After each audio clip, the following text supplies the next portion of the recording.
Welcome to RTV. నేను మీ శ్రీనివాస్. నిత్యం రాష్ట్రంలో ఎక్కడో చోట మందుబాబుల ఆగడాలు, మత్తులో జరుగుతున్నటువంటి ఘోరాలు మనం చూస్తూనే ఉన్నాం.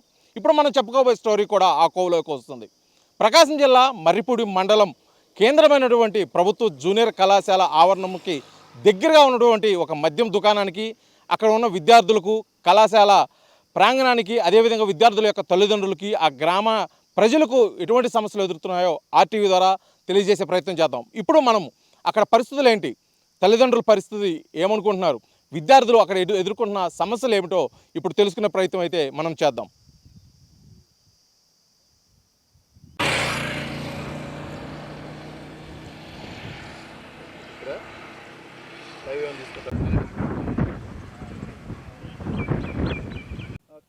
ఇప్పుడు మనము మర్రిపూడి శివారు ప్రాంతంలో ఉన్నాం. కళ్ళ ముందు కనిపిస్తున్నది బ్రాందీ షాప్, కూతంత దూరంలో కనిపిస్తున్నది ప్రభుత్వ జూనియర్ కళాశాల. ఇప్పుడు ఇక్కడ హాట్ టాపిక్ నిలుస్తుంది ఈ రెండింటి మధ్య దూరం, కళాశాల ప్రాంగణంలో జరుగుతున్న తీరు. నిత్యం మందుబాబులు అక్కడికి అడ్డాగా మార్చి సాయంత్రం అయ్యేసరికి కూడా బీరు సీసాలు, బ్రాందీ బాటిల్తో కూడా అక్కడ ప్రత్యక్షమవుతున్నారు. నిత్యం విద్యాబుద్ధుల కోసం కళాశాలకు వెళ్తున్న విద్యార్థులకు ఉదయం పూట దర్శన భాగ్యం కూడా ఆ ఖాళీ సీసాలు కలగటం అక్కడ విద్యార్థులు, అదేవిధంగా అక్కడ అధ్యాపకులు, ముఖ్యంగా విద్యార్థుల తల్లిదండ్రులు, గ్రామస్తులు అయితే తమ ఆవేదన వ్యక్తం చేస్తున్న పరిస్థితి. అక్కడ పరిస్థితి ఏంటో ఇప్పుడు తెలుసుకునే ప్రయత్నం మనం చేద్దాం.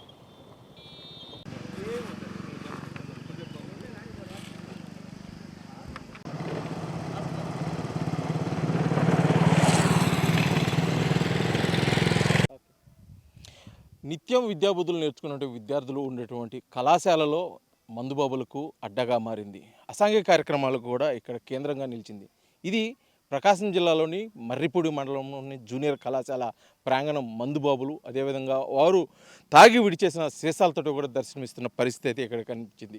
ఈ సమస్య గత కొంతకాలం ఇక్కడే ఉంది. ఎందుకంటే దీనికి ప్రధాన కారణంగా జూనియర్ కళాశాలకి అతి దగ్గరగా, అంటే కనీసం ప్రభుత్వ నిబంధనలకి లోబడకుండా దగ్గరగా ఒక బ్రాందీ షాప్ పెట్టడం, అది సాయంత్రం అయ్యేసరికి ఇక్కడికి మందుబాబులు అయితే వస్తూ వారు ఆగడాలకు అంతు లేకుండా పోతుందని చెప్పేసి ఇక్కడ గ్రామస్తులు అయితే చాలాసార్లు కూడా చెప్తున్నారు. ఇప్పుడు మనతో పాటు ఉన్నారు గ్రామస్తులు, వారి మాటలు తెలుసుకున్నారు. వాళ్ళు ఎంతకాలం నుంచి ఈ సమస్య ఉంది, అసలు ఈ సమస్యకి పరిష్కారం ఏం కోరుకున్నారు చెప్పండి.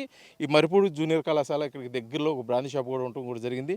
ఈ బ్రాందీ షాపులో ఈ కళాశాల ఆవరణం మొత్తం కూడా సీసాలు, ఖాళీ సీసాలు, బీర్ బాటిల్ ఇవన్నీ దర్శనమిస్తున్న పరిస్థితి. ఈ సమస్య ఎంతకాలం నుంచి ఉంది?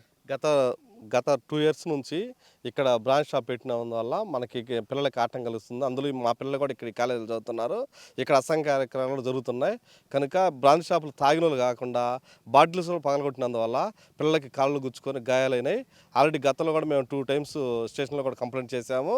దీని మీద రెస్పాండ్ అయినా కానీ అధికార తొత్తులు ఉండడం వల్ల మాకు ప్రాబ్లం అవుతూ ఉంది. అందుకని దయచేసి ఇక్కడ బ్రాంచ్ షాప్ తొలగించవలసిందిగా కోరుచున్నాము. అయితే ఇప్పుడు ఈ కళాశాల ప్రాంగణంలో విద్యార్థులు చాలామంది ఉన్నారు, యాజమాన్యం స్కూల్ సిబ్బంది కూడా ఉన్నారు. వాళ్ళకి మీరు ఎప్పుడైనా దీని సమస్యల మీద మీరు వాళ్ళకి తెలియజేయడం జరిగింది, ఈ సమస్యలు ఈ విధంగా ఉన్నాయని అటు పరిష్కరించాలని చెప్పి? సార్ ఇప్పుడు ప్రిన్సిపాల్కి కూడా మేము ఆల్రెడీ కంప్లైంట్ చేశాం సార్. చేస్తే మేమేం చేయమంటారండి, లోకల్లో ప్రాబ్లం అవుతా ఉంది, మేము గవర్నమెంట్ ఎంప్లాయీస్ మాత్రం మేమేం చేయగలిగేదేం లేదని చెప్పారు సార్. దాని మీద కాదండి, బ్రాంచ్ షాప్ మార్చాలని చెప్పాను సార్ మేము, స్కూల్ దగ్గరలో లేకుండా. అంటే ముఖ్యంగా ఈ సమస్యకి ప్రధాన కారణం ఏమై ఉండొచ్చు అంటారు? బ్రాంచ్ షాపు ఇక్కడ దగ్గరలో ఉండడం వల్ల కేవలం సార్ దీనికి జరిగింది సార్ విషయం. సార్ సాయంత్రం 6 గంటలకల్లా స్టార్ట్ చేస్తారు. ఇక్కడ తాగిన వాళ్ళు తాగకుండా బ్రాంచ్ షాప్ చేసాలు కూడా పగలగొట్టి ఇక్కడే గందరగోళం చేసి కక్కుని తాగి ఇంత గందరగోళం చేస్తారు సార్. ఇక్కడ కాలేజీలో వాళ్ళు కడుక్కోవడం కూడా ప్రాబ్లం ఉంది సార్. ఇక్కడ మేము సొంతగా మా సొంత ప్రకారం ఇక్కడ మేము బోర్ కూడా వేయించాం సార్. మా సొంత నిధులతో మేము బోర్ వేయించాం సార్. ఇక్కడ ప్రతిదీ కూడా మేము సొంత డబ్బులతోనే వాళ్ళకి భోజనం పెట్టాలి, కానీ మేము సొంత డబ్బులతో చేసేవాళ్ళం సార్. ఈ ఊర్లో పార్టీ అనేది లేకుండానే ఈ కాలేజీ వరకు అందరం సహకరిస్తాం. కానీ ఇక్కడ బ్రాంచ్ షాప్ పెట్టినందువల్లే సార్ ఈ ప్రాబ్లం జరుగుతూ ఉంది 2 ఇయర్స్ నుంచి. అందువల్ల ఇబ్బంది అయింది సార్ మాకు. అంటే కళాశాలకి వాచ్మెన్ నైట్ డ్యూటీలో ఉండేవాళ్ళు ఉంటారు, వాళ్ళు ఉన్నా కూడా ఇలాగా ఎందుకు జరుగుతున్నాయి? వాళ్ళు ఉన్నాక వాళ్ళు బెదిరించి గందరగోళం చేస్తున్నారు సార్ వాళ్ళని.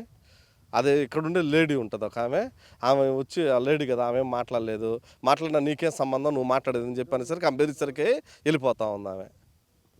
చెప్పండి, ఈ సమస్య మీద గతంలో మీరు ఉన్నతాధికారులకు కానీ స్థానిక నాయకులకు కానీ తెలియజేయడం జరిగిందా?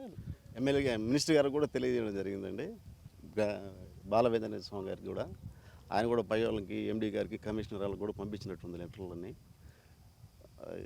అంటే ఇక్కడ ఇన్ని కార్యక్రమాలు జరుగుతున్నాయి, సంఘ కార్యక్రమాలు జరుగుతున్నాయి, మందు బాబులు వచ్చి సాయంత్రం అయ్యేసరికి ఇక్కడ బీర్ బాటిల్స్ తోటి మందుల బాటిల్స్ తోటి దర్శనం ఇస్తున్నారు.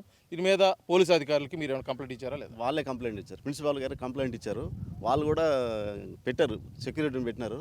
అప్పుడప్పుడు వస్తుంటారు వాళ్ళు కూడా, కానీ వచ్చినా కానీ వాళ్ళ టైం వాళ్ళది, వీళ్ళ టైం వీళ్ళది. మొత్తానికి మీరు ఒక గ్రామస్తులుగా మీరు ఈ కళాశాల ప్రాంగణం గురించి కానీ బ్రాందీ షాప్ విషయం నుంచి కానీ విద్యార్థుల భవిష్యత్తు గురించి కానీ మీరేం కోరుకుంటారు? విద్యార్థుల భవిష్యత్తు బాగా ఉండాలంటే చుట్టూ ప్రారీ ఏర్పాటు చేయండి. చేస్తూ ఈ షాప్ను ఎత్తేస్తే అంటే ఇక్కడ వీళ్ళు కూడా పిల్లలు కూడా వాళ్ళు కూడా మనసు మార్చుకునే అవకాశాలు ఉన్నాయి. అంటే దీని మీద ఇవన్నీ చూస్తే వాళ్ళు కూడా ఆ వాతావరణానికి అలవడే అవకాశం ఉంది. కాబట్టి ఈ షాప్ని ఇక్కడ లేకుండా చేయాలని కోరుచున్నాను. ఇది మొత్తానికి ఇక కళాశాల ప్రాంగణంలో పూర్తిగా కూడా దర్శనమిస్తున్న ఈ మద్యం సీసాలతో కూడా విద్యార్థుల భవిష్యత్తు అయితే మారిపోయే పరిస్థితి అవుతుంది. గతంలో ఇక్కడ అనేక సంఘటనలు జరిగిన దృష్ట్యా కూడా మేము ఉన్నతాధికారులకు అదేవిధంగా పోలీసు అధికారులకు కూడా ఫిర్యాదు చేసాము, కానీ ఫలితం శూన్యంగా ఉంది. త్వరితగతిన ఈ కళాశాలకు చుట్టూరు ప్రహరీ కూడా అదేవిధంగా ఈ ప్రాంతానికి బ్రాందీ షాప్ని దూరంగా తీసుకువెళ్ళే తప్పితే ఈ సమస్యకి అయితే పరిష్కారం దొరకదని చెప్పేసి కూడా గ్రామస్తులు అయితే కోరుకున్న పరిస్థితి.